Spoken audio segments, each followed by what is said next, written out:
তবে একটি কথা আমি তোমাকে বলছি মা, ছোটবেলা থেকে আমার কোনো আবদার তুমি অপূরণ করোনি, কিন্তু আজ এই শৈশব কালে যদি আমার মেহুলাকে আমি না পাই মা, আমার শেষ একটি কথা আমি বলে গেলাম, আমি কিন্তু আর বাঁচবো না মা, আমি কিন্তু আর বাঁচবো না। চলো যাই।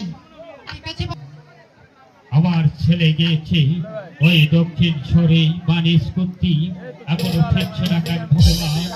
তুমি তার প্রতি সহায় থেকো ভগবান, তার প্রতি তুমি সহায় থেকো।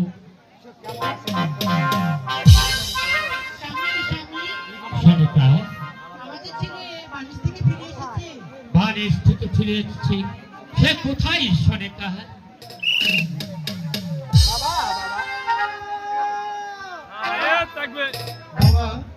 হ্যাঁ বাবা,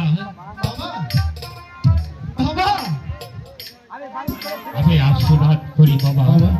আমি বাড়ি থেকে ফিরে এসেছি বাবা। বেশ বাবা, তুমি বেশ করেছো, তবে তোমার মা যা বলেছে কতটুকু সত্য বাবা?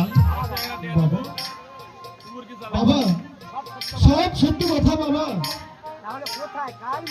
কোথায় কার বিয়ে? নাম বাপ কি? হাহি গো কি রূপ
করতে করতে ছয় ছয়টি পুত্রকে হারিয়েছি সে। আজ দাও শান্তি। আর হারাতে চাই না। আমার সেই পুত্র সোনার লক্ষ্মী প্রার্থী। তুমি এই মুহূর্তে ছুটে চলে যাও। সেই কান্তি নামো। তাকে বুঝিয়ে সুঝিয়ে যে কোনো শর্তের বিনিময় হলেও তাকে আমার ঘরের পুত্রবধূ করে নিয়ে এসো। সরেখা এক এক করতে করতে ছয় ছয়টি কন্যা দিয়েছে হলো আমার ঘরে। তারা বিধবা হয়ে আছি আবার খেতে দিই ওই বসবানার একমাত্র বা বেউলাকি আমাদের পুত্র বোধ করে। আর সরেখা যেভাবে হোক না কেন সে বহুলাকে আমার পুত্রবধূ করে চাই।